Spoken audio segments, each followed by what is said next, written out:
All right, we're learning that when Donald Trump snuck off Air Force One in a catering truck last month, turns out he wasn't alone.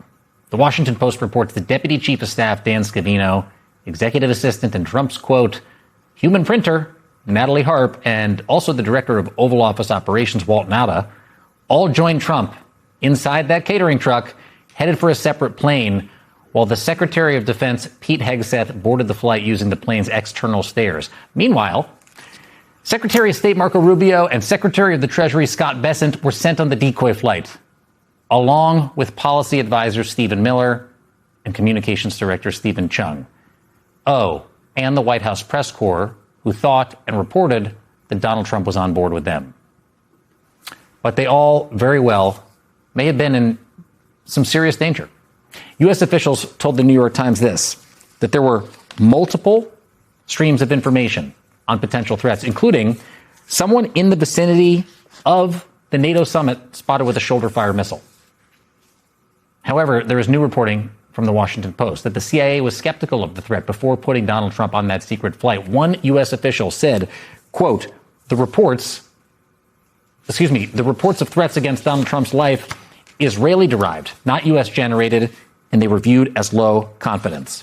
Last night, reporters pressed Donald Trump on his deceptive maneuver.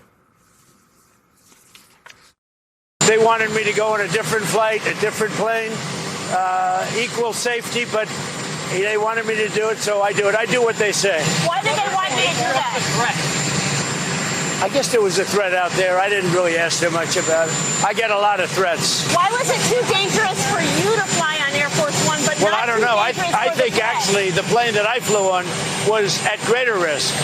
I think it was at greater risk because that would be the plane I think that they would be more likely to go for. You gotta be kidding me. With all of this new information coming out about this incident, journalist Garrett Graff details this. The Russian nesting dolls of scandal within the Air Force One scandal. The scandals within scandals within scandals, including corner cutting on presidential security, an attack on freedom of the press, and the ongoing risk of Trump's war with Iran. Quote, this isn't a laughable operation to sneak away from the press in a catering truck. This was high-stakes presidential gamble with global stability and nuclear war hanging in the balance that indicates anew how much Trump's ego and corruption undermines our security at home and abroad. Garrett Graff is the author of the Doomsday Scenario newsletter, and he joins me now. Garrett, you called this, and I love this, a Russian nesting doll of scandals. So let's start with the outer shell of the scandals within scandals and scandals, the Qatari jet. Go for it. Yeah. So, I mean, it's important to remember why we ended up in a situation where Donald Trump was trying to scramble to get air transport out of the NATO summit in Turkey. And that begins with his acceptance of this wholly inappropriate $500 million Qatari 747 that he wants from the royal family, that he accepted last year, that may or may not be coming with him to his presidential foundation and museum, that he had the Air Force retrofit and repaint to become his new Air Force One, his new presidential plane that was debuted months earlier than it could possibly be securely fitted to fly to this NATO summit at the beginning of July.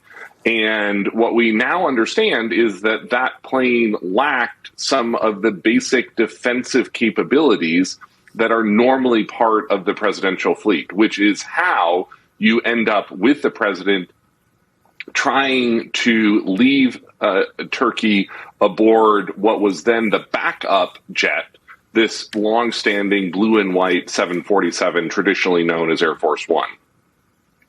Right after he got back from Turkey, he wrote on social media about a standing, what's called dead man switch order that he left to decimate Iran, his words, potentially a reference to nuclear missiles. How seriously should we take that? How dangerous could that make the president's international travel for not just the people on board that old Air Force One, but everybody? Yeah, and this is sort of one of the parts of this story that I think we're better understanding only in hindsight. I mean, there is so much in Trump's presidency that is sort of weird in real time that why it's weird and what its significance ends up being really only comes apparent as future details are known. This is a situation where we now understand that there was what the military and the Secret Service took very seriously as a threat leaving Turkey. And the president comes home after this decoy flight, which, again, we didn't know about at the time, and makes this very weird weekend oblique reference to the idea that there are thousands of American nuclear missiles on standby in the event that something happens to him. And now we can understand that that was a threat and potentially a conversation that Donald Trump had as part of this Iranian threat upon his departure from Turkey. The next layer down is an obvious one about attacks on freedom of the press. And that really ramped up, like what you're talking about with the nuclear threat after the flight. What does it mean for the government to go after journalists, go after former officials over legitimate news stories? I mean, I sat with Maggie Haberman in the days after this happened, and those subpoenas came. Subpoenas have come before, but not with the speed that they came in the wake of this story coming out. Exactly, and again, this is something that we have a much better understanding of now. That Trump comes back. There's a lot of weirdness about why he was on this backup 747, or at least that we thought that he was on this backup 747 at the time. Comes back. The New York Times breaks the news that there was this potential threat and that the new Qatari jet lacked defensive capabilities. That throws the White House into a spiral. You see this very strange and I think it's fair to say unprecedented, urgent leak investigation unfold, where FBI Director Kash Patel is pulled off of a weekend junket to Chicago. Brought to the White House, right? War room. It brought to the White House, set up a war room with White House Chief of Staff Susie Wiles, and that they end up subpoenaing the New York Times journalists who made this original reporting, and then ends up sort of falling apart in this very shambolic and embarrassing series of court proceedings where the government is forced to admit that it had actually not pursued any other investigative avenues prior to subpoenaing a journalist, as U.S. policy is supposed to have them do. It's also extraordinary, and it's also very serious and consequential. And Garrett Graff, you have broken it down like nobody else that I have seen. So thank you so much for being here. Appreciate it. My pleasure. It's a very weird story, and it's a lot more troubling than I think a lot of people are understanding. There's no doubt about that. Thank you again. Whatever. Joining us, staff writer at The Atlantic and co-host of Morning Joe, Jonathan Lemire. MS Now political analyst and former Undersecretary of State in the Obama administration, Rick Stengel, former senior State Department and CIA official, Ned Price, and Financial Times columnist and head of King's College, Cambridge, Gillian Tett, who joins me here in person. All right. So, John, let's start with you on who was taken and who was not. Can you make sense of it? Not really. I mean, I think that you're right. Secretary of Defense, of course, should, at a time of war. And let's remind viewers that this incident happened when hostilities with Iran had sparked back up after a few weeks of relative calmness during the NATO summit in early July, about a month back. There was an element to committing to the ruse, I suppose, that you wanted to have some cabinet officials on the plane. So it looks like, that is the designated Air Force One, and presumably the president of the United States would be on board. But yeah, Dan Scavino, Natalie Harp, eyebrows raised to be sure that they were whisked away. Unclear if they went into the catering truck first before they then went to the smaller plane, but whisked away to the president as he was, flown away. In secrecy. I mean, but there are all sorts of questions as to why this happened. First of all, What was the threat? Was it so serious that apparently so serious the Secret Service felt like, they had to resort to these measures to keep the president safe? Also, is Air Force One really vulnerable to a shoulder rocket? That seems like a real area of concern. And of course, there was no attempt to notify the press here. Now, it's been pointed out, Bill Clinton did a similar jet switcheroo back in 2000 when he made a tricky flight between India and Pakistan. But the press pool was told. There was some public visibility into this. Here, it's a full month later, and we're only learning about it because of some terrific reporting by the Washington Post and others. And at least so far, the comments from the White House, and particularly the president last night, not adding any clarity to the matter. Ned, what do you think? Well, Katie, look, I don't begrudge any White House for taking extraordinary measures, including subterfuge, to protect the president. I've been part of White Houses that have done that. We've done that with the Secretary of State, but there's a way to do it that's consistent with longstanding norms, but much more importantly, with our democratic charter, namely the need to cultivate and inform citizenry and the need for transparency. That's obviously not what happened here. The press pool was not notified. There was no after the fact notification. It is in stark contrast to what Jonathan just said about President Clinton, President George W. Bush, President Obama, President Biden, most recently when he traveled to Ukraine. There were some similar tactics, but fully consistent with our democratic charter and longstanding norms. And actually, Katie, interestingly, with President Trump during his first term, when he traveled to Iraq, they did this, but they did this in a way that preserved these longstanding and important traditions. Katie, the most jarring element to me of all this is not the fact that in the moment they didn't tell reporters. It is the fact that they let this deception campaign go on for weeks, about a month after the president safely landed in the UK. And had the Washington Post not reported this the other night, Katie, I'm pretty confident they would continue to be misleading the American people about what really happened. Why does that bother you? Well, it bothers me because we need to have an informed citizenry in this country. And the American people have a right to know what their senior most elected leaders are up to. And look, we don't need to know everything, of course. We don't need to know, sensitive issues like sources and methods. But this is an example that I think is illustrative of the casual way in which this White House does just lie to the American people. It would have been very easy for them to tell the head of the White House Correspondents Association, and then after the fact to allow that reporter to report it out to the world. And just think about this, Katie.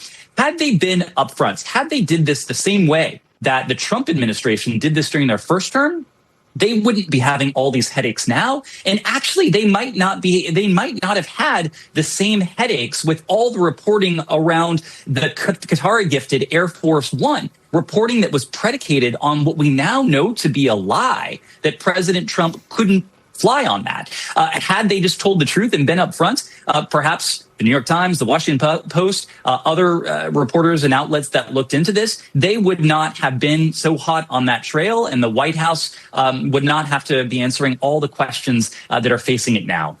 How does this obfuscation look overseas, Jillian? Well, it's another sign that the way that the White House is being run these days is very different from past White Houses.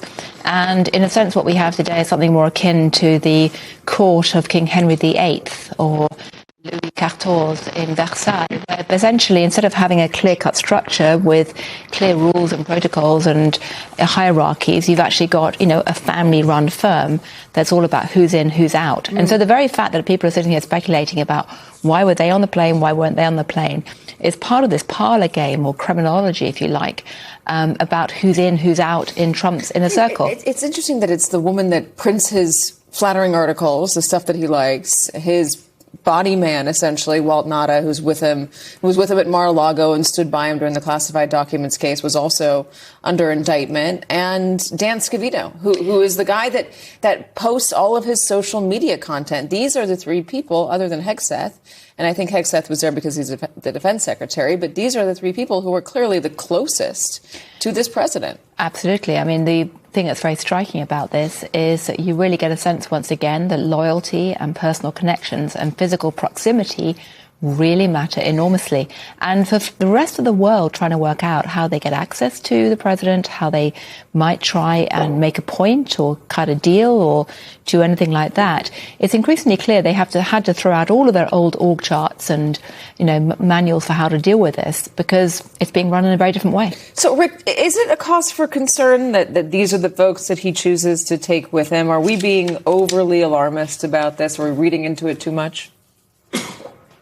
Yes, I actually think so, Katie. I'm less concerned about the people he took with him than the lack of concern that he had about the hundreds of people on Air Force One, journalists and cabinet members. And there's a distinction between the two. Cabinet members and government officials take an oath of office. They're there, because they have sworn an oath to the Constitution and the American people, and there are risks associated with being a government employee.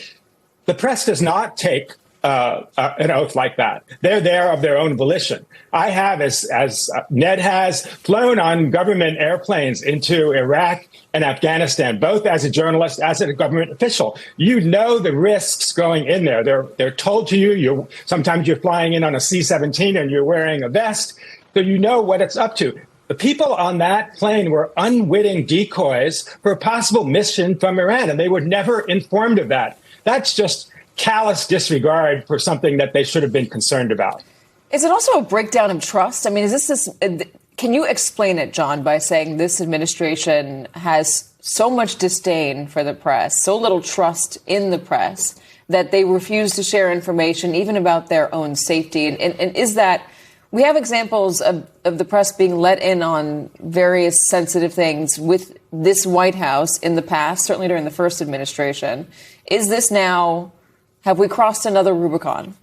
It seems that way. I was part of one of those sensitive moments in President Trump's first term when he made what was supposed to be a secret trip to the DMZ. This one ended up being scuttled because of bad weather, but I was part of the press pool that day. This was in 2017. We were in Seoul. We received a briefing. Nothing was even said aloud because they were afraid of audio, perhaps listening devices in the hotel we were staying. It was all paper notes. There was an agreement that embargoes were agreed to, that nothing would be reported until he was safely there. The list goes on and on. Again, that trip ended up being canceled. He made a later trip to the DMZ, which I was also on a couple of years later. That's when he met Kim Jong-un. But this sort of thing does happen. It happens in previous administrations. It happened in Trump 1.0. But I think you're right. And there are two key parts of the backstory here. One is this, just the continued breakdown between the relationship between this administration and the press. They have no interest in having a good relationship. They've already hijacked the press pool. They've kicked reporters out of the Pentagon. They've switched up who's going to be in the Oval Office. President largely faces friendly questions. They have filed lawsuits against any number of news organizations. We could spend many minutes cataloging the president's assault on the press, including, using derogatory names on Truth Social. So that's a big part of this. But the other part is, I think this word was used earlier, embarrassment. The president was embarrassed about the Qatari jet. And that is the heart of all of this, is that he couldn't be on a safe aircraft to fly home from that NATO summit. He wanted to be on the Qatari jet. Secret Service said no. And then they had to take all these other measures as well. And that's the part of this. The president just simply being humiliated, in fact, that his prize gifted jet wasn't up to it. Gillian. The bit of irony in all this is that if they had come out and said we face a threat from, Iranian proxies or the Iranian regime itself, they probably would have had a lot of sympathy in many ways, because, of course, this is a president who actually has had a tangible assassination attempt on his life. And if he'd presented it as something, we're all in this together and we're going to have to try and take measures to be safe, there might have even been a slight rare flash of camaraderie. But instead, any sense of sympathy for the fact that he's under attack has been completely squandered by the way that was handled. Rick, do you agree with that? I think yes. They prize secrecy over transparency.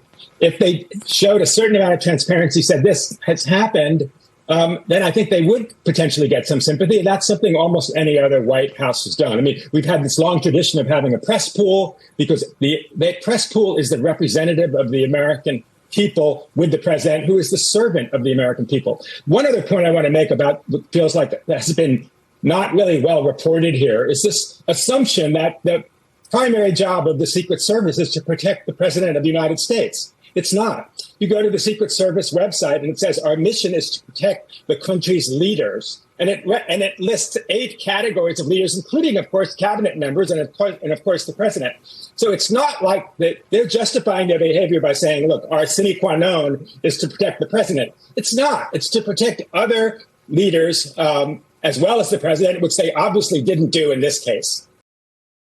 Alarming new details are emerging about Donald Trump's Air Force One bait and switch on a return flight from Turkey, where Trump used his own staff, as well as the journalists who cover him, as decoys, while he flew out on an unmarked plane due to threats from Iran. We are now learning more about who the staff members Trump used as decoys were and who was allowed to fly with him, making the cut for the secret flight. MS Now is reporting on the decoy flight leaving Turkey with Secretary of State Marco Rubio, who helped to plan the operation. Treasury Secretary Scott Bessent both knew that Trump was on a secret plane. Other White House staffers on the decoy plane included Stephen Miller, Stephen Chung, Mike Needham, Ross Worthington, Monica Crowley, and Will Scharf. By contrast, the staffers who joined Trump in his catering truck plane switch were relatively low-level aides. The Washington Post reports the passengers on the truck included Dan Scavino, the White House Deputy Chief of Staff, Natalie Harp, the President's Executive Assistant, and Walt Nauta, the Director of Oval Office Operations. Also on the smaller jet was Defense Secretary Pete Hegseth, who boarded the C-32A using external stairs in a manner that made him look like the senior-most official on the flight. Nauta may be most familiar as Donald Trump's Diet Coke valet, who was charged as Trump's co-conspirator in the Mar-a-Lago classified documents case. Donald Trump was pressed about the ruse yesterday amid growing calls for a congressional investigation. Watch. Why was it too dangerous for you to fly on Air Force One, but not I don't know. too dangerous I for think the press? actually the plane that I flew on was at greater risk. Why I think do it was you say at greater that? risk because that would be the plane I think that they would be more likely to go for. Were you worried about a shoulder-fired missile? I don't worry about anything, to be honest. Whatever it is, you know my attitude. Whatever. President, were you surprised, Mr. President, that the Secret Service was telling you to take that third plane? No, not surprised. I have a lot of threats. I have a lot of threats that you don't know about. Any consequential president has a lot of threats. Non-consequential presidents don't get threatened. And I think that I'm maybe the most consequential president. The Trump administration continuing to stonewall after using staff and journalists as decoys is where we begin today. With senior investigative reporter Carol Leonnig, plus managing editor for The Bulwark, contributor Sam Stein. And we're also joined by a member of the House Intelligence Committee, Democratic Congressman Andre Carson of Indiana. Congressman, I want to start with you. When did you find out about the plane swap? Well, I found out like everyone else. You know, look, this is a very concerning security threat. The administration made a decision to protect the president, as they should. DOD made a decision as well as Secret Service, and I commend them for it. I think this is just another reminder of really the broader costs of this war in Iran. You know, and first and foremost, as a member of the House Intel Committee, I'm deeply concerned over this reported threat. The idea that Iran could threaten to fire a missile at Air Force One after takeoff is very concerning for the president, very concerning for staffers, and certainly for the fourth estate, the press. I'm very relieved that this reported plot did not succeed, but I think the entire episode raises very serious questions about how the administration handled the threat and the risks it was willing to take with other Americans. So, Congressman, to that point, what would you want to learn in a congressional inquiry? Well, you know, look, protecting the president obviously is paramount in these kinds of situations. We also want to make sure when we use a ruse such as this one that passengers are still safe on other aircraft as well. And I trust the military to do so, as well as the Secret Service. I think that if the threat were dangerous enough for the president to be secretly moved to another aircraft, which was a wise decision, we still want to make sure that members of the press are protected as well. But at the very same time, we don't want to cause the kinds of concerns that would have reports leak that would alert our enemies or our adversaries during this kind of exchange to make sure that the principal is protected, but also that the Fourth Estate and staffers are protected as well. Karen Lynning, when you are talking to folks, Secret Service, current, former, how usual or unusual do they say this was protocol followed here? I like the way you're asking the question, Alicia, but let me flip it a little bit and just say, when I first started to learn about this jaw-dropping reporting by my old news organization, the Washington Post, I was impressed by this, absolutely impressed by what they figured out. Kudos to them. And initially, I had concerns and questions about whether or not this threat was legit and how much certainty, essentially, or how much probability the Secret Service placed in this threat. But in the last several hours, as I've talked to more sources inside the government and also those who are conferring directly with the Secret Service, I'm learning that the probability of this threat was fairly high.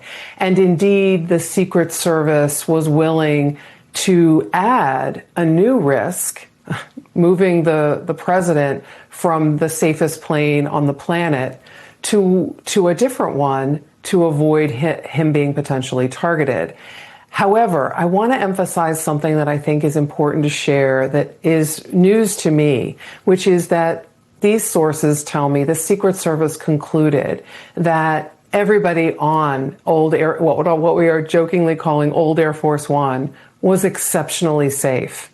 The cabinet members that were aboard, the press that were aboard, the fact that they weren't read into this, I have some questions about as well. But I'm told that of all the aircraft in the planet, this one was exceptionally safe. But the goal of the Secret Service in this setting was to shake up whether or not those planning to target the president had room and certainty to actually achieve their mission. This changed the trajectory a little in their view, enough that they would take the president off the safest plane in the world. Congressman, you talked with sort of reverence earlier about the decision that the Secret Service and DOD made in the service of protecting the president. Do you really feel you have visibility into how they came to their decision and how it was executed? I don't, but I can say as someone who has worked in counterterrorism, counterintelligence, I sit on the Intel Committee, and I've traveled on some of these aircraft.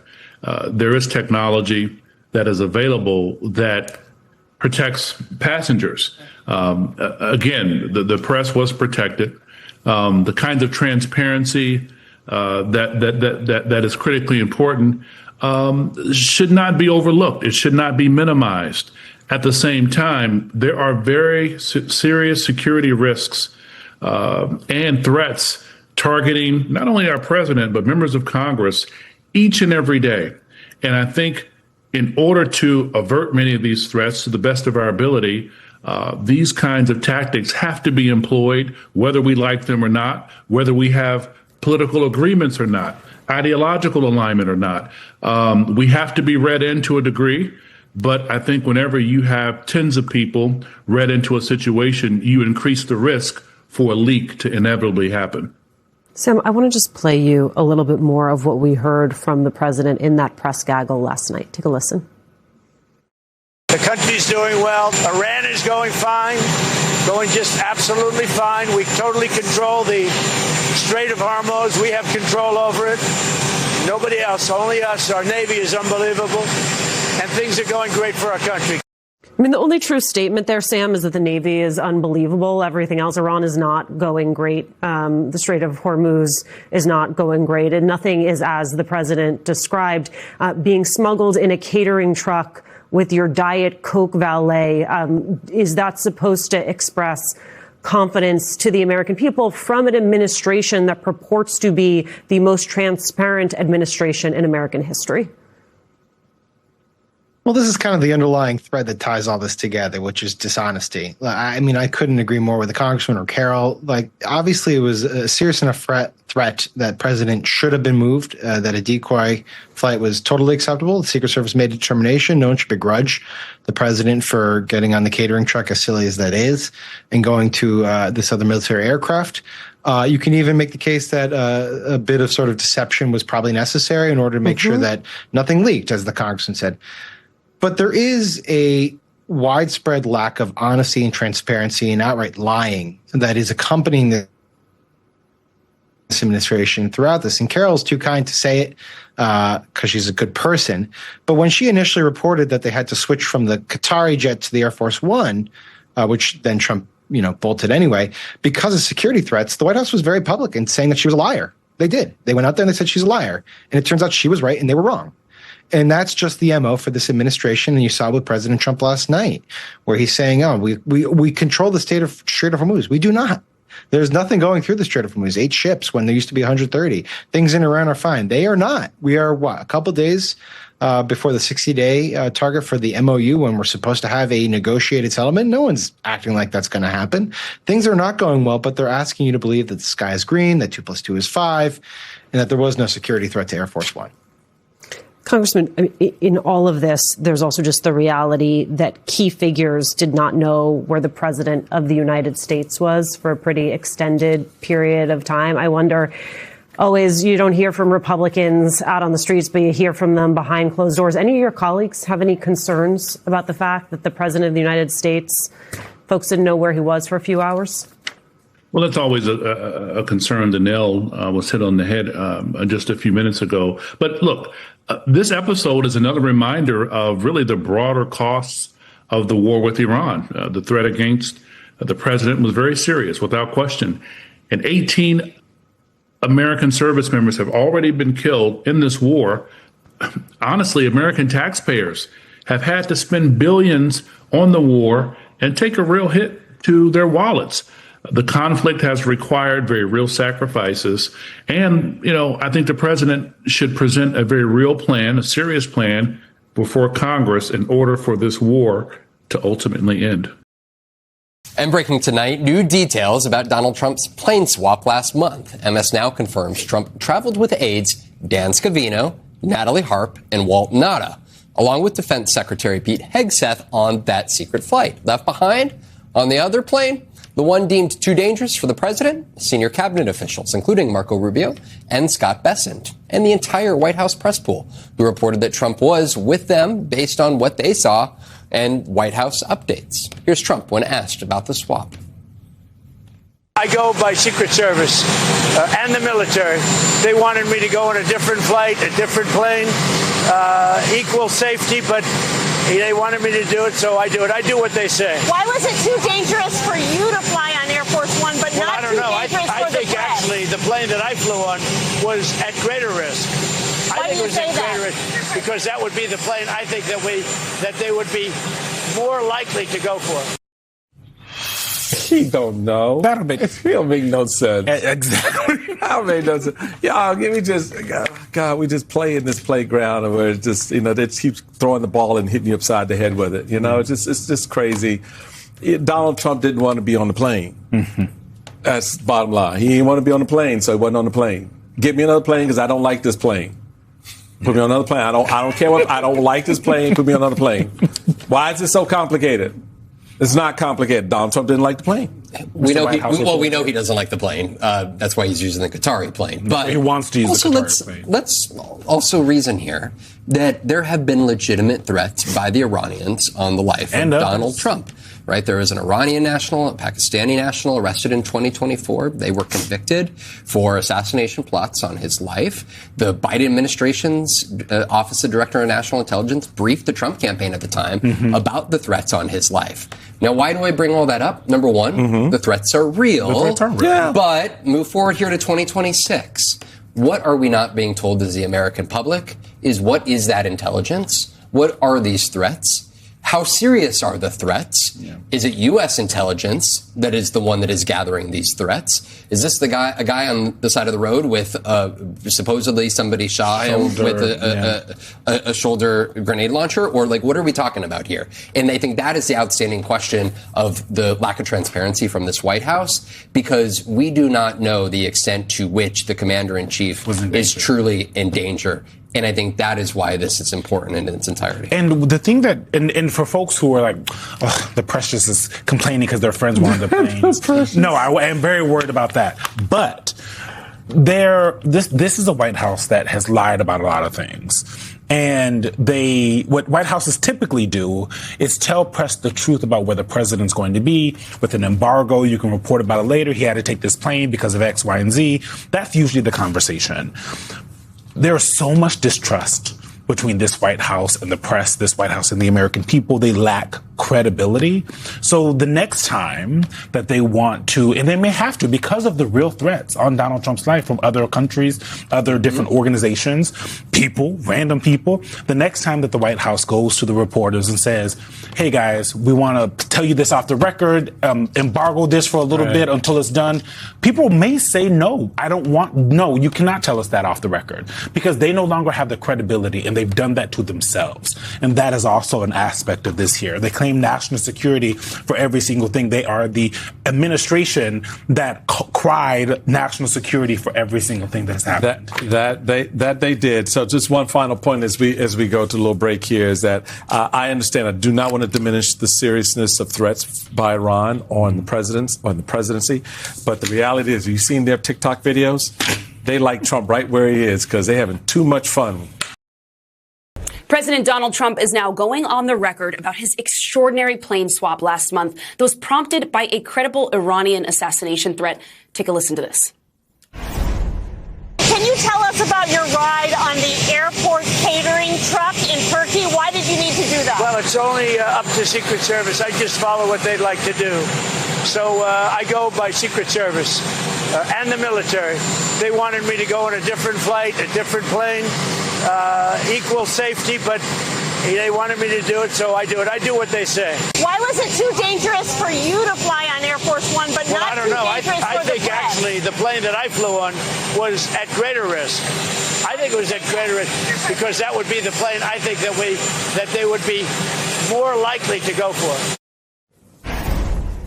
You know, of course, if that's true, it would undercut the entire reason to make the switch.